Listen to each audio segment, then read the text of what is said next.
आज हम एक ऐसे विषय के ऊपर बात करेंगे। जितने भी लोग नए साधक हैं, जो अभी नए नए ही भक्ति भक्ताई के मार्ग में आए हैं, और जब उनके ऊपर पहली बार सवारी आती है और सवारी आने के बाद उस सवारी के साथ क्या वचन हुए हैं, उसके घर वालों ने सवारी के साथ क्या बातचीत की है, सवारी ने क्या क्या वचन किए हैं, उस व्यक्ति को पूरा होश रहता है। उस भगत के ऊपर जो शक्ति आई है, वह शक्ति क्या क्या वचन करके जा रही है, उस भगत को सारी चीजें याद रहती हैं। और ये चीजें होने के बाद वह भगत जिसके ऊपर सवारी आई है, वह किसी के सामने इस बात को नहीं बताता, क्योंकि उसको ऐसा लगता है कि अगर मैंने इस चीज की किसी को भी जानकारी दी तो लोग सोचेंगे कि ये पाखंड कर रहा है, सवारी के नाम पर ढोंग कर रहा है। लेकिन उसके मन में अंदर ही अंदर ये सवाल चलता रहता है कि ऐसा होता क्यों है जब देवी या देवता की सवारी मेरे शरीर पर आ रही है, लेकिन फिर भी मुझे सारी चीजें याद रहती हैं। क्योंकि अगर किसी देवी या देवता की सवारी आएगी तो उस भगत को होश नहीं रहना चाहिए। तो आज हम इसी विषय पर बात करेंगे, तो वीडियो को बिना स्किप करे देखना ताकि जानकारी आपको अच्छे तरीके से समझ में आ जाए। तो चलिए भक्तों, वीडियो को शुरू करते हैं। जय श्री महाकाल भक्तों, हर हर शिवाय शिवाय दरबार चैनल में आपका हार्दिक स्वागत है। मैं जो भी जानकारी दूंगा वह सभी जानकारी मेरे ज्ञान और अनुभव के आधार पर है। अगर आप मेरे चैनल पर पहली बार विजिट कर रहे हैं तो मेरे चैनल को सब्सक्राइब करें और बेल आइकन को क्लिक कर दीजिए, ताकि मैं जो भी जानकारी आपके लिए लेकर आऊं वो आपको सबसे पहले प्राप्त हो सके। क्योंकि मैं मेरे इस चैनल पर भक्ति भक्ताई से जुड़ी हुई हर बारीक से बारीक जानकारी आपके लिए लेकर आता रहता हूं, ताकि आप लोग अपने भक्ति भक्ताई के मार्ग में आगे बढ़ सके।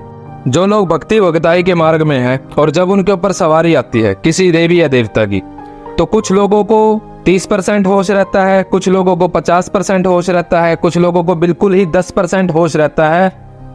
उसके पीछे का कारण क्या है? जब शक्ति आएगी, आपके शरीर में प्रवेश करेगी सवारी के रूप में, उस देवी या देवता के अंश आपके अंदर आएंगे, तो उस वक्त ये चीज डिपेंड करती है कि आपने कर्म कितना कमाया है, कितना आपने जप तप किया है। और ऐसा नहीं है कि शुरुआत में ही कोई ऐसा भगत हो या कोई साधक हो जिसके अंदर पहली बार में ही सवारी आई और उसको सिर्फ 10% ही उसको होश रहे, 90% उसके अंदर देवता रहे। ऐसा नहीं होता। क्योंकि जब भी आप किसी भगत से, किसी साधक से इस बारे में सवाल करते हैं तो वो साधक या भगत यही बोलता है कि नहीं, मेरे को तो कोई होश नहीं रहता, कोई वचन याद नहीं रहते। ऐसा नहीं होता। 90% देवता हो सकता है, 10% होश रहेगा ही रहेगा। लेकिन अगर जब आप अभी नए साधक हैं, अभी अभी देवी या देवता की सवारी यानी आपके ऊपर शुरू हुई है, तो सिर्फ उस देवता के अंश आपके अंदर 10% ही आएंगे। यानी कि कहने का मतलब है आपको 90% होश रहेगा। क्योंकि इसके पीछे का कारण यह है कि जब शक्ति आएगी तो ये डिपेंड करता है कि वह आपके कौन से चक्कर पर विराजमान है। 90% शक्तियां मूलाधार चक्र पर ही विराजमान होती हैं। लेकिन जब भगत का, साधक का जब तप इतना बढ़ जाता है, उसका ध्यान इतना बढ़ जाता है, जब वह उस देवी या देवता के मंत्रों का जाप कर करके इतनी शक्तियां, इतनी ऊर्जा तरंग इकट्ठी कर लेता है, तो वो शक्ति उसके मूलाधार चक्र से उठते हुए वह सीधे आज्ञा चक्र तक चली जाती है। लेकिन ये काम करने के लिए लोगों को 20 से 30 साल भी लग जाते हैं। ऐसा नहीं है कि 4 से 5 साल भक्ति की है और शक्ति सीधा मूलाधार चक्र से उठकर सीधे आपके आज्ञा चक्र पर बैठ जाएगी। ऐसा नहीं होता। अगर आपके साथ ऐसा हो रहा है कि आपको सारी बातों का होश रहता है, आपकी सवारी से आपके घर वालों ने या किसी संगत के किसी सदस्य ने आपके साथ क्या क्या वचन किए हैं, आपकी सवारी के साथ क्या क्या बात की है, तो इसमें घबराने की कोई जरूरत नहीं है। लोग आपको बहुत कुछ बोलेंगे कि ये भूत प्रेत की सवारी है, देवी देवता की सवारी नहीं है। आपको इस सारे बहकावे में नहीं आना, क्योंकि 99% लोग शुरुआत में यही गलती करते हैं। जब उनके साथ ये स्थिति होती है तो वो लोग भक्तों के पास जाते हैं, और कुछ ऐसे पाखंडी बैठे हैं जो उनकी मजबूरी का फायदा उठाते हैं। उनको सच्चा ज्ञान ना देकर, उनको सही चीज ना बताकर, वो उनके पास जो थोड़ी भी ऊर्जा है, थोड़ा भी शक्ति का अंश है, उसको भी उतार लेते हैं। लेकिन वही बात है, जब साधक कच्चा था तो उसकी ऊर्जा भी कच्ची थी, और वो ऊर्जा सेकंडों के हिसाब से उतर जाती है। जो थोड़ा बहुत उसके पास होता है वो भी उसके हाथ से चला जाता है। और यही से शुरुआत होती है जब घरों का नाश हो जाता है, भगत का सर्वनाश हो जाता है। फिर वह पूरी जिंदगी भटकता रहता है, सच्चे गुरु की तलाश करता रहता है, लेकिन उसको सच्चा मार्गदर्शन करने वाला कोई भी व्यक्ति नहीं मिलता। क्योंकि उसके मन में पहले से ही ये चीज बैठ जाती है कि सारे के सारे भगत एक जैसे ही होते हैं, सारे के सारे लोग सिर्फ मजबूरी का फायदा उठाते हैं।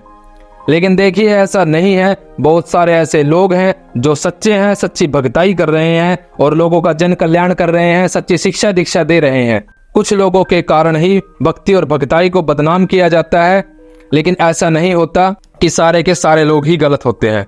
जब आप के ऊपर किसी देवी देवता की कृपा प्राप्त हुई, जब उस देवी देवता की आपके ऊपर सवारी आई, सवारी आने के बाद आपको जब तब कर्म और करना पड़ता है, उनके मंत्रों का जाप करना पड़ता है, हवन निकालने पड़ते हैं, उनको टाइम टू टाइम भोग देना पड़ता है। क्योंकि जो शुरुआत में आपके पास ऊर्जा आएगी वह एक बच्चे के समान होती है।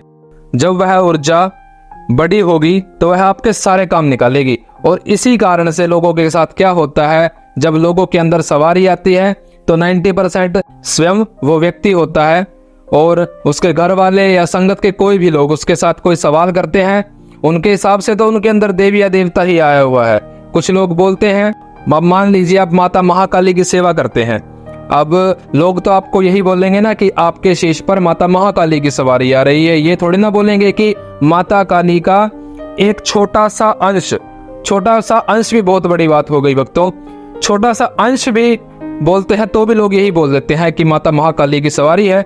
और उस वक्त जब उससे कोई सवाल किया जाता है, मान लीजिए आपका कोई काम रुका हुआ है और कोई भगत या साधक जब उसके शीश पर सवारी आएगी और उसको 90% तो होश है ही, तो वो क्या कहेगा कि चलो ठीक है तुम्हारा ये काम बन जाएगा।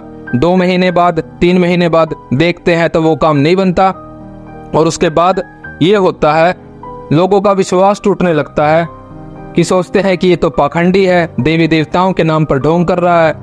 तो इसीलिए गति चौकी लगाने से पहले आप पूर्ण रूप से तैयार हो जाएं।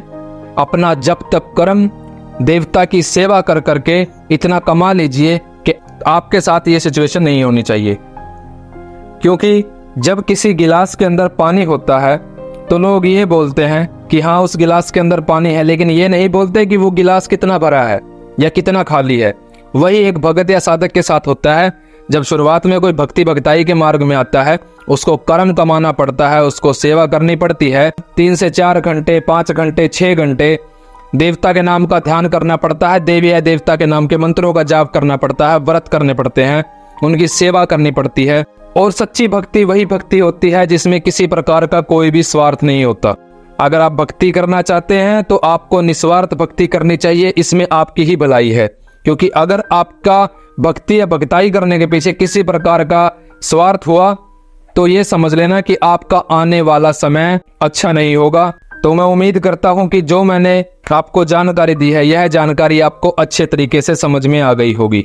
अपने देवी देवताओं की सेवा कीजिए, अपने कर्म को बढ़ाइए, जप तप को बढ़ाइए और उस लेवल तक जाइए कि जब आपकी सवारी किसी व्यक्ति के कार्य को पूरा करवाने के लिए कोई वचन करे, वह वचन किसी भी कारण से कटना नहीं चाहिए, वो वचन सत्य सिद्ध होना चाहिए। मैं उम्मीद करता हूं कि जो मैंने जानकारी दी है, यह जानकारी आपको अच्छे तरीके से समझ में आ गई होगी। वीडियो पसंद आई है तो वीडियो को लाइक जरूर करें, ज्यादा से ज्यादा शेयर करें ताकि यह जानकारी सभी लोगों तक पहुंच सके, सभी का मार्गदर्शन हो सके, नए साधक इस ज्ञान को ग्रहण कर सके ताकि वह अपने भक्ति भक्ताई में आगे बढ़ सके। तो मिलते हैं अब अगली वीडियो में, तब तक के लिए जय श्री महाकाल भक्तों, हर हर शिवाय।